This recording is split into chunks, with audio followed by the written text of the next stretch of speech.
नमस्कार सभी प्यारे साथियों को, कैसे हैं आप सभी।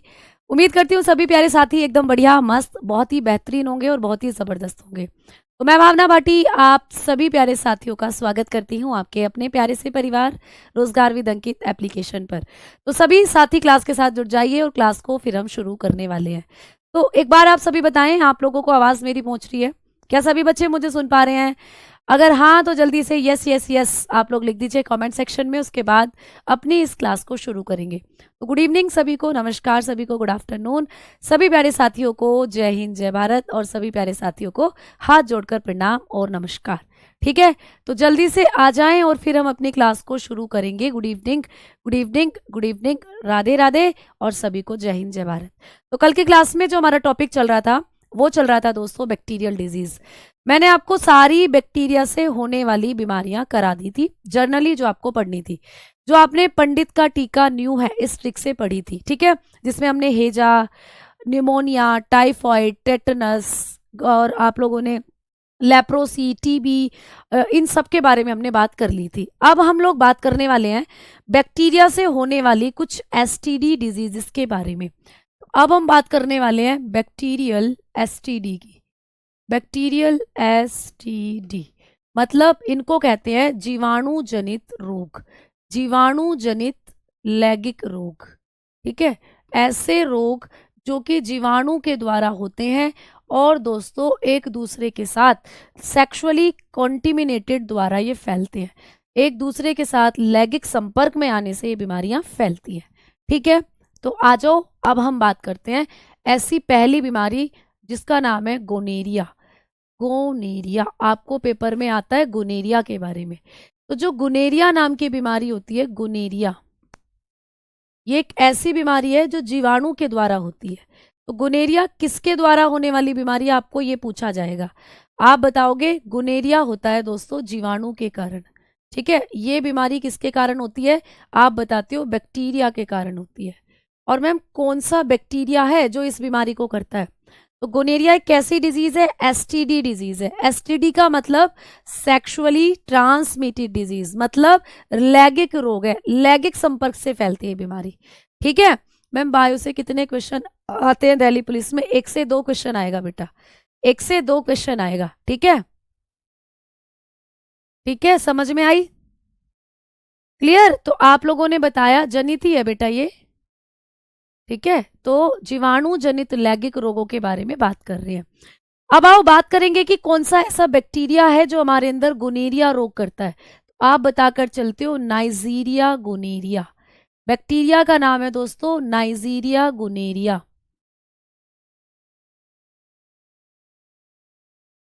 नाइजीरिया गोनेरिया नाम का बैक्टीरिया है जो हमारे अंदर करता है। तो लिख लेंगे नाइजीरिया गोनेरिया। ठीक है, गोनेरिया, तो ये करता है दोस्तों हमारे अंदर गोनेरिया रोग। अब इससे सिर्फ इतना ही पूछा जाता है, इसके सिम्टम वगैरह और कुछ नहीं आते।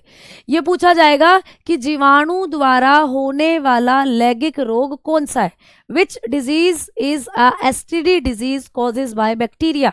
तो आपको बताना है फिर गोनेरिया।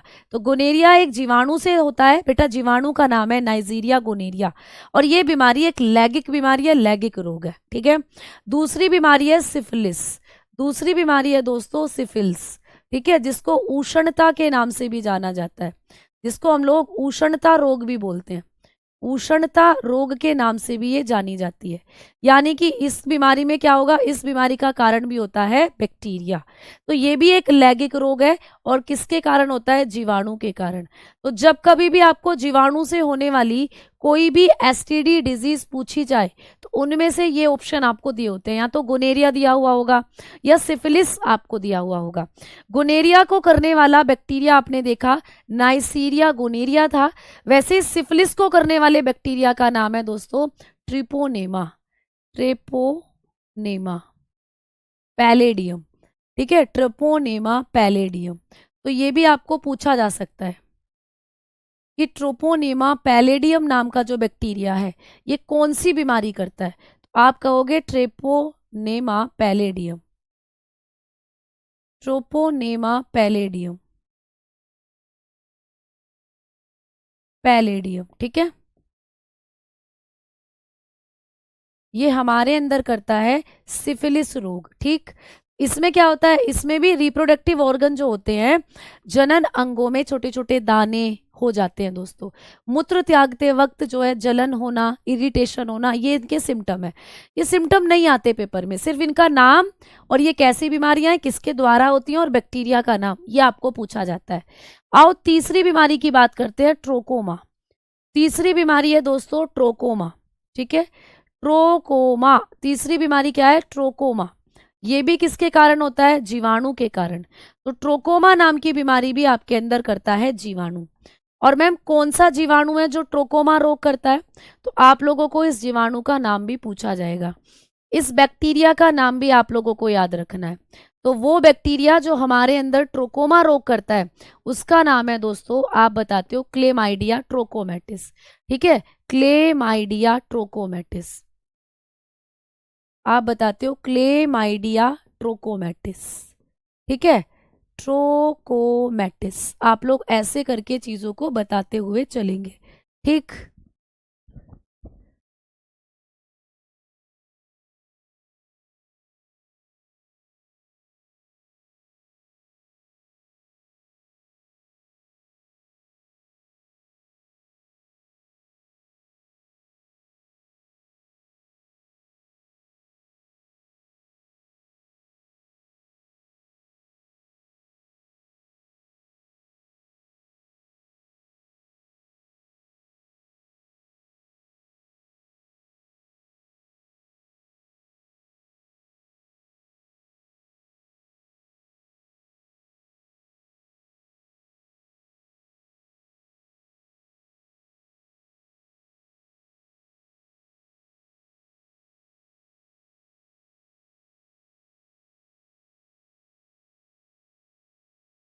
क्ले क्लेम आइडिया ट्रोकोमेटिस है बच्चों ये। ठीक है, तो लिख लीजिएगा क्लेम आइडिया,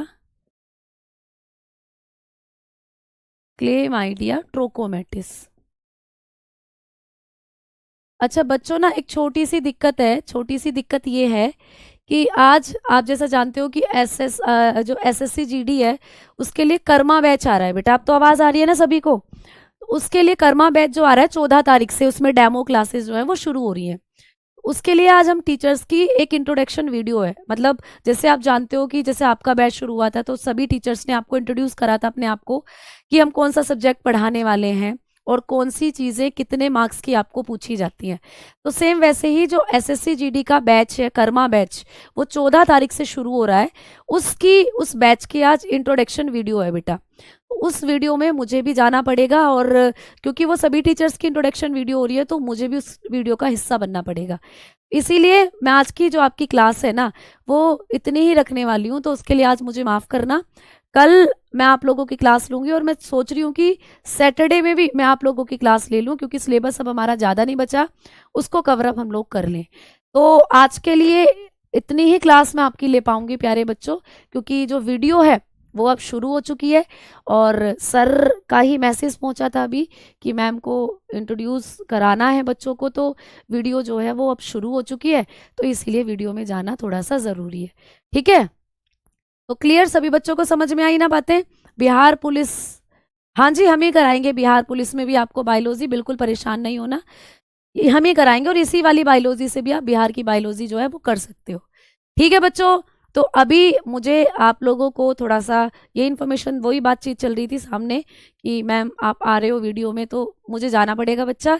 आज हमने ये 3 बीमारियां करी हैं, इन 3 बीमारियों को आप लोग लिख लीजिएगा और इन सब चीज़ों को रिवाइज कर लीजिएगा।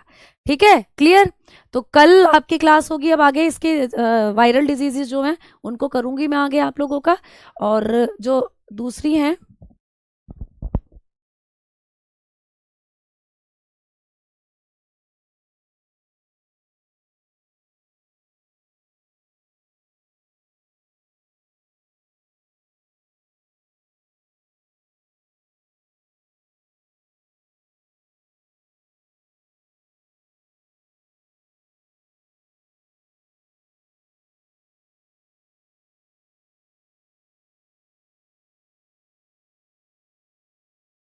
ठीक है रुक जाओ, मैं थोड़ा सा और आपको पढ़ा देती हूँ, अभी कोई दिक्कत नहीं है, रुक जाओ।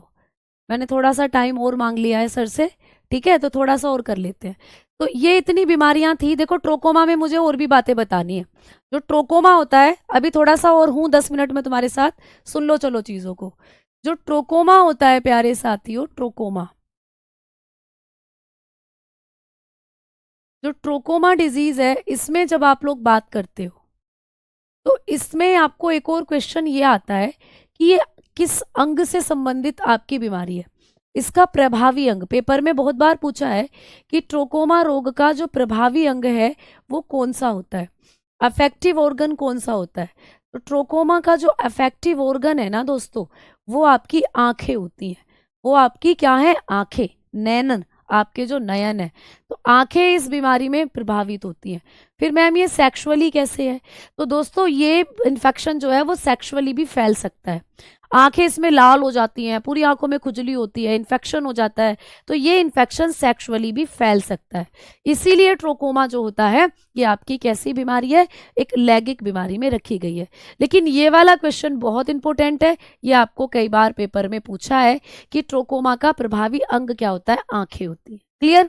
चलो, तो आपकी बैक्टीरिया से होने वाली इतनी ही एसटीडी डिजीज है जो पेपर में पूछी जाती है।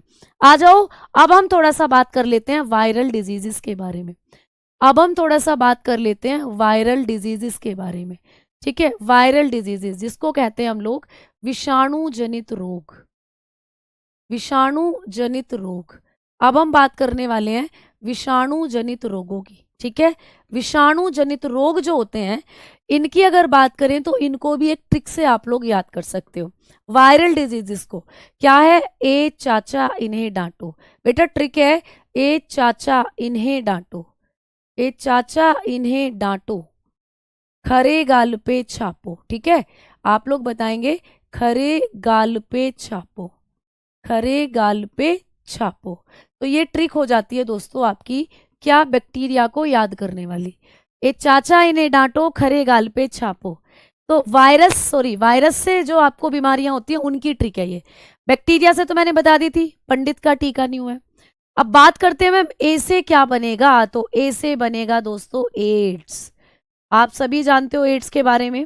एड्स कैसे फैलता है आपको पूछा जाता है, तो एड्स का कारण है विषाणु। एड्स विषाणु की वजह से फैलता है। कैसे बनेगा दोस्तों, चेचक। चेचक बहुत पूछी जाती है विषाणुओं में, जिसको आप लोग क्या कहते हो, चेचक को हम लोग कहते हैं स्मॉल पॉक्स, है ना, स्मॉल पॉक्स इसको कहा जाता है ना। फिर आ जाता है ई से। ई से बनता है दोस्तों इन्फ्लुएंजा, इन्फ्लुएंजा, ई से बनता है इन्फ्लुएंजा। ठीक है, तो ये एक तरीके का क्या होता है, फ्लू होता है, इन्फ्लुएंजा, जिसमें आप लोगों को जुकाम खांसी ये सब हो जाता है। ठीक है से क्या बनेगा मैडम, तो दोस्तों है से बनता है हर्पीस, है से बनता है हर्पीस नाम की बीमारी, हर्पीस। ठीक है, तो हम लोग हर्पीस के बारे में भी पढ़ेंगे। मैम जी डै से क्या बनता है, डै, तो डै से बनेगा डेंगू। डेंगू के बारे में आप सभी ने सुना हुआ है। डेंगू जो कि एक मच्छर के काटने से हमारे अंदर होता है, जिसमें प्लेटलेट्स कम हो जाती हैं। ठीक है मैम, खे से क्या बनेगा, खे से बनेगा खसरा, खसरा जिसको कहते हैं हम लोग मीजल्स। क्या कहते हैं दोस्तों, मीजल्स कहते हैं, खसरा। ठीक है, फिर आपको पूछेगा मैम रै से क्या बनेगा, तो रै से रेबीज। बहुत इंपॉर्टेंट है रेबीज, और बहुत आसान तरीके से आप इसको याद भी कर लेते हो। आपको पता है पागल कुत्ता काट ले, पागल बिल्ली काट ले, पागल बंदर काट ले, तो क्या हो जाता है, रेबीज हो जाता है। ठीक है, अच्छा आ जाओ आगे बात करते हैं। आगे हम वो लोग बढ़ते हैं, गैस से कौन सी बीमारी होती है, तो गैस से होता है गलसुआ रोग। गलसुआ, मैम गलसुआ को बोलते हैं मम्स। इसमें क्या होता है, मम्स रोग में जो हमारी सेलेवरी ग्लैंड है ये वाली, ये ऐसे मोटी मोटी हो जाती हैं, तो पूरा आपके गाल ऐसे मोटे मोटे हो जाते हैं गाल, तुमने देखा भी होगा कई बार लोगों को। ठीक है, और बेटा पैसे क्या होता है, तो पैसे होगा पीलिया। ठीक है, पीलिया रोग, पीलिया। ठीक है, लिख लीजिएगा पीलिया रोग। अब पीलिया जिसको कहते हैं हम लोग हेपेटाइटिस, हेपेटाइटिस, पीलिया यानी हेपेटाइटिस। और बेटा ये जो 6 है, 6 से होगा छोटी माता, छोटी माता। आपने पढ़ा है, सुना है इसके बारे में।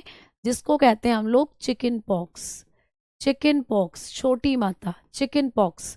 और बेटा इसके बाद जो होता है लास्ट है पोलियो। ठीक है, इसको कहते हैं पोलियो। अब मैं जा रही हूँ बेटा, आपको 10 मिनट वेट करना है, ठीक है। बस मैं आती हूँ, मेरा नंबर आ गया है, मैं बस बोल कर आती हूँ बच्चों को, 10 मिनट आप वेट करोगे।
हाँ भाई प्यारे बच्चों, आ जाओ, क्लास के साथ जुड़ जाओ।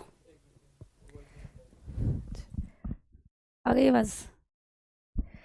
तो भाई प्यारे बच्चों, बहुत बहुत शुक्रिया, आपने थोड़ा वेट करा, इंतजार करा, और मैंने आपको इंतजार कराया, उसके लिए बहुत बहुत माफी चाहूंगी। चलिए आ जाइए, अपने टॉपिक की तरफ वापस आ जाते हैं। ठीक है, तो मैं अपनी बात वहां बताकर आ चुकी हूँ। कुछ बच्चे यूट्यूब पर ही थे मेरे साथ, तो बोल रहे थे मैम जल्दी आइए। तो बिल्कुल हम लोग जल्दी से अपनी बातें खत्म कर कर आज आ गए हैं आप लोगों के लिए। ठीक है, तो आओ भाई, अब हम अपनी क्लास को शुरू कर रहे हैं। ठीक है बच्चा, तो सबको आवाज आ रही है, एक बार बताओ। आ गई है बेटा? मैडम आप लोग भी आ जाइए, क्लास के साथ जुड़ जाइए।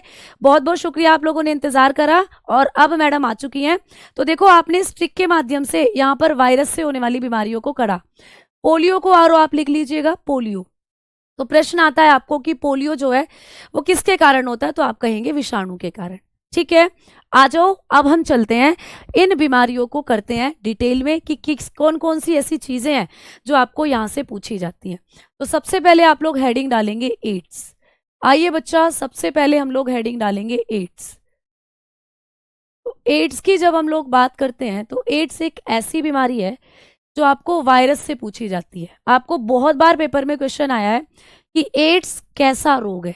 एक आनुवांशिक रोग है, एक जीवाणु जनित रोग है, एक वायरस से होने वाली बीमारी है, या एक प्रोटोजोवा से होने वाली बीमारी है। तो आप लोग बताएंगे कि ये जो एड्स होता है दोस्तों, इसका भी पैथोजन, इसका भी रोगाणु आप लोगों को पूछेगा। तो अभी तक मैंने जितनी भी आपको बीमारियां पढ़ाई थी, उन सबके पैथोजन आपने करे थे दोस्तों। क्या? उन सबके पैथोजन थे बैक्टीरिया। मतलब कल जो आपने बीमारियां पढ़ी, सब में आपने बैक्टीरिया बैक्टीरिया लिखा।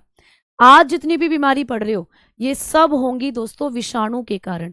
इन सबको कहा जाता है विषाणु जनित रोग, वायरल डिजीजेस। तो कभी भी आपको पूछे कि एड्स का पैथोजन क्या होता है, तो आप कहोगे विषाणु। यानी एड्स किसी जीवाणु के कारण नहीं होता बच्चा, एड्स को फैलाने का काम करता है वायरस। एड्स जो होता है ये विषाणु के कारण होता है। अब पूछे कि कौन सा विषाणु है जो एड्स करता है हमारे अंदर, तो आप लोग बताएंगे HIV। आप लोग बताएंगे HIV नाम का विषाणु है जो हमारे अंदर करता है एड्स। ठीक है, तो आ जाओ, पहले इस HIV के बारे में बता देती हूँ इंपॉर्टेंट चीजें, फिर उसके बाद बात करते हैं कि एड्स की फुल फॉर्म क्या होती है। ठीक है, फिर उसके बाद बात करते हैं कि एड्स का पूरा नाम क्या होता है। तो पहले थोड़ा सा ये पढ़ लेते हैं कि HIV क्या है। बच्चा, इस HIV की भी फुल फॉर्म आपको पूछी जाती है। HIV की फुल फॉर्म होती है ह्यूमन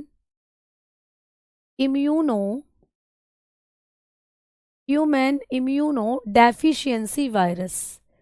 डेफिशिएंसी वायरस, ठीक है, इसकी फुल फॉर्म होती है ह्यूमन इम्यूनो डेफिशिएंसी वायरस। यानी कि मानव प्रतिरक्षा। इम्यूनो का मतलब होता है दोस्तों प्रतिरक्षा, मानव प्रतिरक्षा अपूर्णता। दोस्तों डेफिशिएंसी का मतलब होता है कमी हो जाना, अपूर्णता, और वायरस का मतलब होता है विषाणु।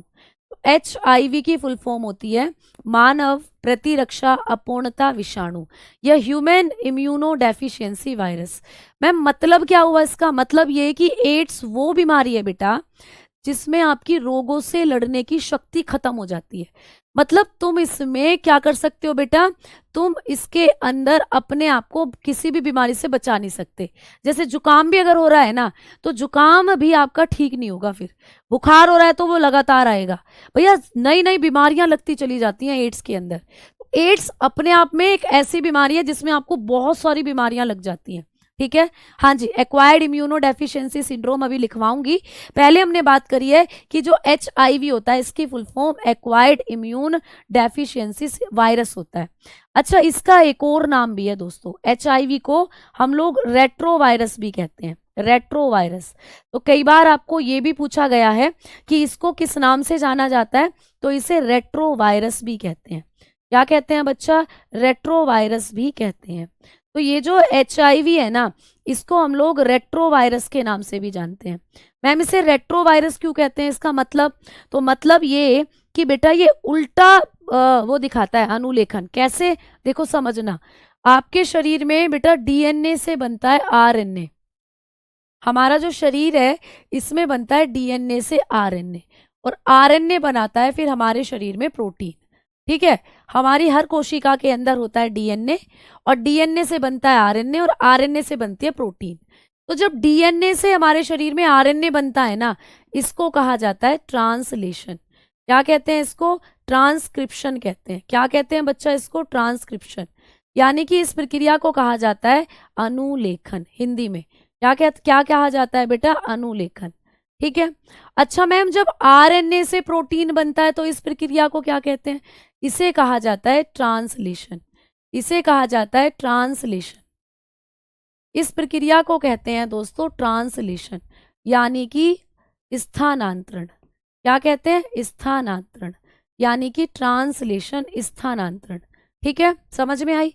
तो अब देखो, ये सीधी सीधी प्रक्रिया होती है कि पहले डीएनए बनेगा फिर आरएनए बनेगा। लेकिन ये जो एचआईवी है ये क्या करता है दोस्तों? ये जो एचआईवी वायरस है ये क्या करता है?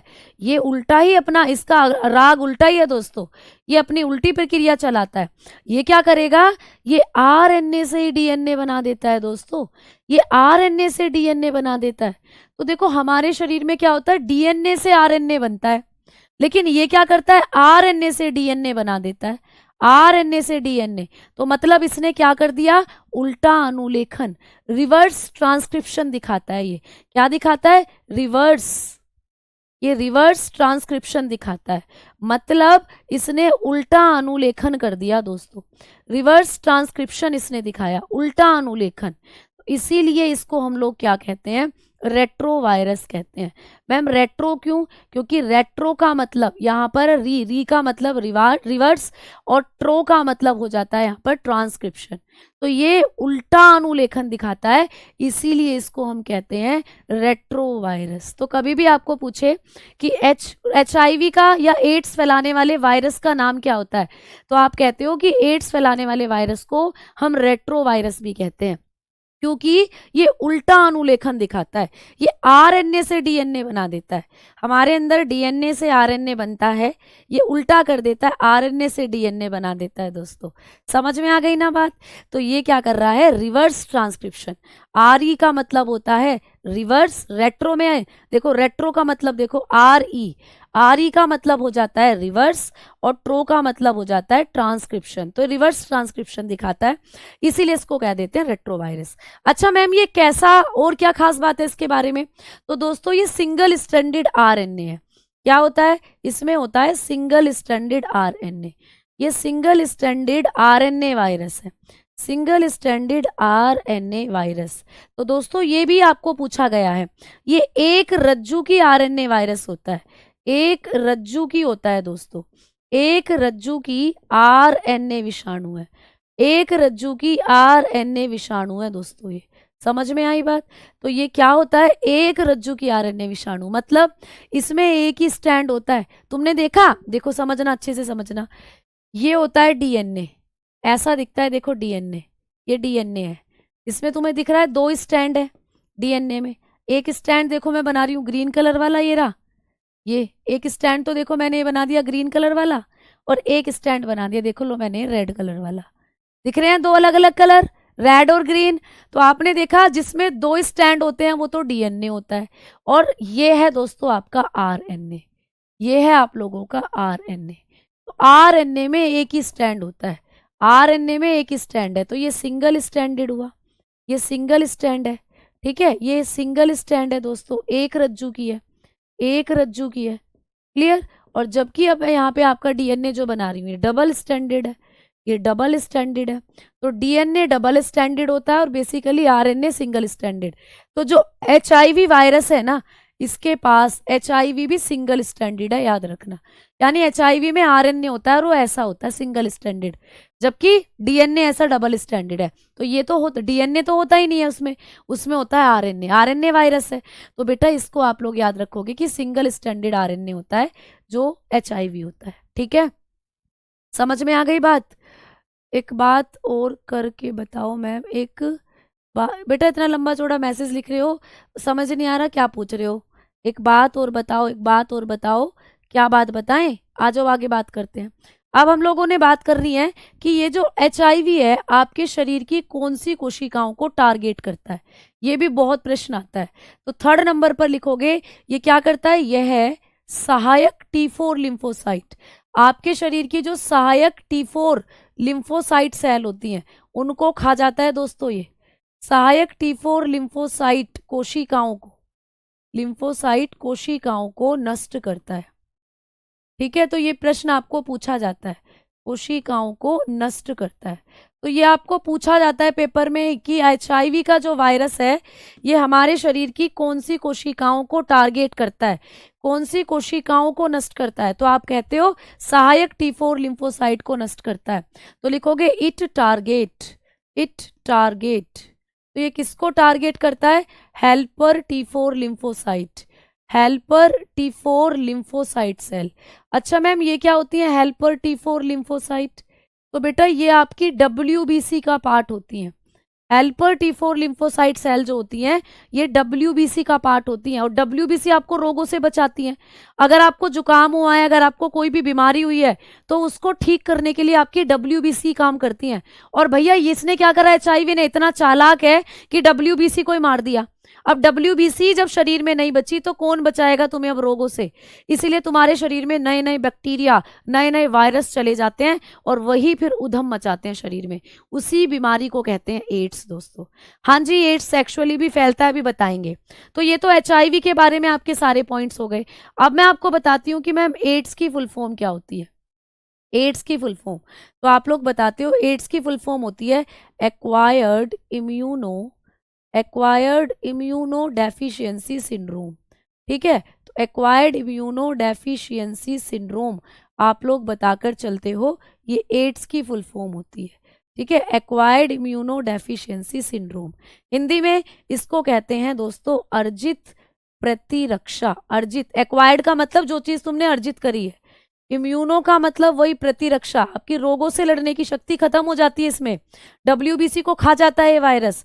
डेफिशिएंसी का मतलब वही अपूर्णता, यानी कि आपके अंदर जो कमी आ जाती है रोगों से लड़ने की। और सिंड्रोम का मतलब होता है संलक्षण। संलक्षण बोले तो नई नई बीमारियों के लक्षण आपके शरीर में आने लगते हैं। एड्स की फुल फॉर्म होती है एक्वायर्ड इम्यूनो डेफिशिएंसी सिंड्रोम, मतलब अर्जित प्रतिरक्षा अपूर्णता संलक्षण। ये बीमारी जो होती है एड्स, ये आप एक्वायर्ड करते हो बेटा। ज्यादातर ये एड्स कभी भी हो सकता है, ऐसा नहीं है कि आपको ये जिंदगी में जब आपने जन्म लिया तभी होगा। नहीं बेटा, ये कभी भी हो सकता है, किसी भी उम्र में हो सकता है एड्स। ठीक है, तो एड्स जो है ये एक अर्जित रोग के अंदर आता है। ये आनुवांशिक भी हो सकता है। आनुवांशिक का मतलब अगर माता को एड्स है तो बच्चे में एड्स जा सकता है दोस्तों। अगर मम्मी को एड्स है तो बच्चे में एड्स जा सकता है। तो ये एक ही केस में आनुवांशिक हो सकता है कि अगर कोई महिला प्रेग्नेंट है तो उस महिला का खून ही उस बच्चे में जा रहा है, उस महिला के खून में तो HIV है, और वही खून बच्चे के शरीर में चला गया तो बच्चे के अंदर भी जा सकता है HIV वायरस। ठीक है, समझ में आ गई बात? क्लियर? SSC GD बिल्कुल निकल जाएगा इस बैच से, कोई दिक्कत नहीं है। अब आ जाओ आगे बात करते हैं हम लोग कि मैम ये जो एड्स होता है, इस बीमारी के बारे में आप हमें बताएं कि इस बीमारी में कभी भी हमें पूछे कि लक्षण क्या है इस बीमारी का, तो इसका कोई लक्षण नहीं है दोस्तों। आपको दिख रहा है ना, इस बीमारी का, एड्स का कोई लक्षण नहीं है। इसमें हम बीमार रहने लग जाते हैं, कमजोरी आती है, यही इसके लक्षण है। ठीक है, अब बड़े ध्यान से समझना कि एड्स अगर किसी को है तो उसकी जांच कैसे कराएं। एड्स की जांच कैसे कराई जाए भाई? टेस्ट। तो अगर किसी को एड्स है तो कुछ टेस्ट हैं जो कराए जाते हैं, जैसे एलिसा कराया जाता है। एलिसा आपको पेपर में पूछा जाता है, एलिसा किसका परीक्षण है? एलिसा हम कराते हैं एड्स की जांच के लिए। एलिसा की फुल फॉर्म क्या होती है? एंजाइम लिंक्ड इम्यूनोसोर्बेंट एसे। इसकी फुल फॉर्म लिख लो भाई, एंजाइम लिंक्ड इम्यूनोसोर्बेंट एसे। ठीक है, सोर्बेंट एसे, ये होती है दोस्तों एलिसा की फुल फॉर्म। आपको आपके पेपर में तो नहीं पूछी गई, लेकिन हाँ दूसरे कई एग्जाम्स में पूछ ली गई है, तो याद रखना आपके एग्जाम में भी आ सकती है। तो इसकी फुल फॉर्म होती है एंजाइम लिंक्ड इम्यूनो का मतलब प्रतिरक्षा, सोर्बेंट एसे।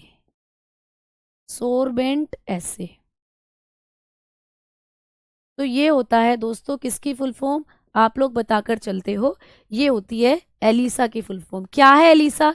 एलिसा एड्स के लिए कराए जाने वाला परीक्षण है। यानी अगर किसी को जांच करानी है अपने HIV पॉजिटिव या एड्स की किसी को जांच करानी है तो एलिसा करा सकते हो। मैम एक टेस्ट तो ये हो गया एलिसा, दूसरा टेस्ट कौन सा होता है एड्स के लिए? तो दूसरा टेस्ट होता है वेस्टर्न ब्लॉट। एक और टेस्ट होता है दोस्तों वेस्टर्न ब्लॉट, वेस्टर्न ब्लॉट नाम का टेस्ट होता है, वेस्टर्न ब्लॉट। ठीक है, तो ये भी आपको कराया जाता है वेस्टर्न ब्लॉट। अच्छा, ये जो वेस्टर्न ब्लॉट नाम का टेस्ट है ये किसके लिए कराया जाता है, ऐसे प्रश्न आ जाएगा, आप कहोगे एड्स के लिए। ठीक है, और एक और होता है दोस्तों तीसरे नंबर पर PCR। PCR, PCR ये पुलिस वाली PCR नहीं है, भागो भागो, पुलिस वाली PCR आ गई। PCR का मतलब है पॉलीमरेज चेन रिएक्शन। ठीक है, पॉलीमरेज चेन रिएक्शन, तो ये होता है पॉलीमरेज चेन रिएक्शन, रिएक्शन। ठीक है, तो ये भी एक तरीके का क्या है, टेस्ट है, पॉलीमरेज चेन रिएक्शन दोस्तों, पॉलीमरेज चेन रिएक्शन। ठीक है, श्रृंखला अभिक्रिया इसको कहा जाता है, श्रृंखला अभिक्रिया, पॉलीमरेज श्रृंखला अभिक्रिया। इस पे हमारे DNA को हाई टेम्परेचर पर रखा जाता है और फिर हमारे DNA की जांच की जाती है और उसमें हमें पता चलता है कि हमारी बॉडी के अंदर जो HIV है उसने हमारे DNA को बदलकर RNA में कन्वर्ट कर लिया है, या उसने अपने हमारे RNA से अपना नया DNA, मतलब उसके पास तो RNA होता है, तो हमारे DNA से अपना नया RNA बना लिया है। तो मतलब ये एक ट्रिक है जिसके द्वारा आप क्या कर सकते हो, एड्स की जांच कर सकते हो। अब एड्स कैसे फैलता है दोस्तों, एड्स कैसे फैलता है, एड्स स्प्रेड कैसे होता है? तो एड्स के फैलने के कारण आपको पूछ लेता है पेपर में, और मेरे ख्याल से ये सभी बच्चों को पता है कि एड्स कैसे फैलता है। एड्स फैलने के कारण बेटा, हाउ स्प्रेड, एड्स जो होता है वो कैसे स्प्रेड होता है, हाउ टू स्प्रेड, कैसे एक व्यक्ति से दूसरे व्यक्ति में फैलता है। तो इसके कुछ कारण है, जैसे आप लोग बता सकते हो इंजेक्शन के द्वारा। आपने देखा इंजेक्शन डॉक्टर लगाता है, तो अब सरकार का नियम है कि जब भी हम किसी को इंजेक्शन लगाएंगे तो उस इंजेक्शन की सीरीज को हम तोड़ देंगे और डस्टबिन में फेंक देंगे, तो हर व्यक्ति को एक नया इंजेक्शन लगाया जाएगा। पहले क्या होता था, पहले उस इंजेक्शन को कई बंदों पर इस्तेमाल किया जाता था बेटा। ठीक है, पहले क्या करते थे, भाई एक इंजेक्शन है वही मुझे लगा दिया डॉक्टर ने, अब उसको डॉक्टर क्या करेगा, कोई दूसरा पेशेंट आया उसको भी लगा दिया, तीसरा पेशेंट आया उसको भी लगा दिया। या कई बार क्या करते थे डॉक्टर कि 10 बंदों पर एक ही सीरीज का इंजेक्शन लगा दिया, भैया 10 बंदे आ रहे हैं एक ही इंजेक्शन से काम चल रहा है, फिर उसको उबालने रख देते थे गर्म पानी में, उस सुई को उबालते थे, फिर अगले 20 आदमियों पर वही सुई काम कर रही है। लेकिन अब क्या है, सरकार ने नियम बनाए हैं कि एक सीरीज का इस्तेमाल एक ही आदमी पर करोगे, है ना, एक ही आदमी पर करोगे। क्यों? क्योंकि भाई मान लो जैसे मैं अपने वैक्सीनेशन लगवाने गई, मैं एक टीका लगवाने गई, डॉक्टर ने मुझे एक इंजेक्शन लगा दिया, अब एक और बंदा आया उसको भी डॉक्टर ने वो इंजेक्शन लगा दिया। अब जो 30 मतलब जो बीच में बंदा आया था दूसरे नंबर पर मेरे बाद, मान लो उसको एड्स था, अब वो इंजेक्शन उस बंदे के शरीर में गया, उस बंदे के खून के कांटेक्ट में आया, उस निडिल पर चिपक गया एड्स का वायरस। अब वही एड्स का वायरस दिखाई तो देता नहीं है भैया, अगर दिखाई देगा तो हम क्यों लगाएंगे किसी को, वायरस है दिखाई तो देते ही नहीं है नॉर्मल आंखों से, तो वही इंजेक्शन डॉक्टर ने तीसरे व्यक्ति को लगा दिया। अब उसके तो शरीर के कांटेक्ट, जब उसके ब्लड के कांटेक्ट में गया वो इंजेक्शन, तो वो वायरस जो था छुटकर उसके ब्लड में चला गया, तो भैया तीसरे बंदे को तो हो गया ना, क्या प्यारे बच्चे, तीसरे बंदे को तो हो गया ना एड्स। तो इसीलिए सीरीज के माध्यम से एड्स फैल सकता है। ऐसा नहीं है एक सीरीज का इस्तेमाल तुम चाहे 10 लोगों पर कर लो, कोई दिक्कत नहीं है, दिक्कत ये है कि उन 30 लोगों में, उन 3 लोगों में, उन 10 लोगों में हमें ये नहीं पता चलेगा कि किसको एड्स है। कई बार खुद को ही नहीं पता होता उन बंदों को कि उन्हें एड्स है, तो वो जाने अनजाने में इंजेक्शन अगर किसी हेल्दी व्यक्ति को लग जाए तो उसको भी हो सकती है बीमारी। इसीलिए हर रोगी को जब इंजेक्शन लगाएं तो भैया नया इंजेक्शन लगाएं। एड्स इंजेक्शन के द्वारा फैल सकता है। दूसरा, माता से बच्चे में फैल सकता है, माता से बच्चे में दोस्तों, ठीक है, माता से बच्चे में फैल सकता है। मदर टू चाइल्ड, मैंने अभी कहा मदर टू चाइल्ड, अगर कोई महिला प्रेग्नेंट है उसके पेट में बच्चा पल रहा है तो उस बच्चे में भी जा सकता है वो वायरस, क्योंकि जो खून मम्मी के पास है बच्चे के पास भी वही ब्लड जा रहा है, मम्मी के खून से ही तो बच्चा पोषण ले रहा है, उसमें भी जा सकता है ना। और तीसरा हो सकता है असुरक्षित यौन संबंध बनाने से, असुरक्षित यानी कि ये सेक्सुअली भी फैलता है, ठीक है, असुरक्षित यौन संबंध बनाने से, मतलब कि ये सेक्सुअली भी फैलता है दोस्तों। तो एड्स को आप लोग विषाणु जनित सेक्सुअली डिजीज में भी रख सकते हो, ठीक है। तो ये कैसे होता है, अनसेफ, आप लोग बताकर चलोगे, अनसेफ सेक्स के द्वारा भी ये फैल सकता है, ठीक है। तो ऐसे भी आप लोगों को चीजें हैं जो पेपर में पूछी जा सकती हैं। तो अभी तक आपने देखा कि इंजेक्शन से फैल रहा है, माता से बच्चे में है, मतलब कहने का मतलब ये है कि ब्लड के माध्यम से और हमारी बॉडी के जो कुछ फ्लूइड होते हैं उनके माध्यम से फैल सकता है एड्स। तो ये होते हैं इसके मेन कारण जो आपको पूछे जाते हैं। अब एड्स जो है वो आपने पढ़ लिया, एड्स की जांच क्या होती है वो आपने पढ़ लिया। आ जाओ अगली बीमारी पर चलते हैं, चेचक। बेटा बहुत पूछी जाती है चेचक। चेचक मतलब जिसको कहते हैं स्मॉल पॉक्स। स्मॉल पॉक्स की जो बीमारी होती है ये भी आपको पेपर में पूछी जाती है, ठीक है। स्मॉल पॉक्स जो होता है किसके कारण होता है, बहुत बार पेपर में आया है, विषाणु के कारण। भाई स्मॉल पॉक्स भी हमारे अंदर वायरस करता है, विषाणु। मैम कौन सा वायरस करता है, तो वायरस का नाम है वेरियोला, ठीक है। वेरियोला वायरस, वायरस का नाम है दोस्तों वेरियोला वायरस, वेरियोला। तो ये वायरस का नाम है दोस्तों वेरियोला। तो वेरियोला विषाणु करता है हमारे अंदर चेचक। अब ये है वेरियोला वायरस, मैम ये कहाँ रहता है, तो ये रहता है हवा में। ये हवा के अंदर रहता है दोस्तों, हवा में, एयर में रहता है, ठीक है। कहाँ रहता है वायरस, हवा में, और एक दूसरे के साथ सांस के साथ फैलता है। जिसके घर में पहले चेचक निकलती थी ना उसके घर में लोग जाते नहीं थे दूर दूर तक, मतलब ऐसे पता लग जाता था कि भैया उधर मत जाना, उस मोहल्ले में मत जाना, चेचक निकल रही है उधर। तो मतलब ये वायरस इतना ज्यादा एक्टिव है कि आसपास के एरिया में, रोगी के आसपास ये घूमता रहता है, और उस रोगी के आसपास जो भी कोई जाएगा, बच्चा, कोई बूढ़ा, कोई वयस्क, उसमें बीमारी लग जाती है। नहीं, बस खत्म है, ठीक है। तो उसमें ये लग जाता है। और बेटा अब ये जो वायरस है, मतलब वेरियोला वायरस हवा में रहता है। इस बीमारी से आपको एक चीज और याद रखनी है कि इस बीमारी का प्रभावी अंग त्वचा होती है। प्रभावी अंग है दोस्तों आप लोगों की त्वचा, ठीक है, अफेक्टिव ऑर्गन। इसमें आप लोगों की त्वचा प्रभावित होती है। त्वचा पर आपने देखा था लंबे लंबे दाने मोटे मोटे दाने निकल आते हैं, ठीक है। तो त्वचा इस पर क्या होती है आपकी प्रभावित, स्किन। आज के लिए इतना ही रखते हैं दोस्तों। कल मैं आपको स्किन, ये चेचक से बहुत से और भी फैक्ट बताऊंगी, इसकी वैक्सीनेशन बताऊंगी। प्रथम वैक्सीनेशन जो बनी थी, फर्स्ट वैक्सीनेशन इसी बीमारी के लिए बनी थी दोस्तों, एडवर्ड जेनर ने बनाई थी। तो कल करते हैं बाकी की चीजें, ठीक है।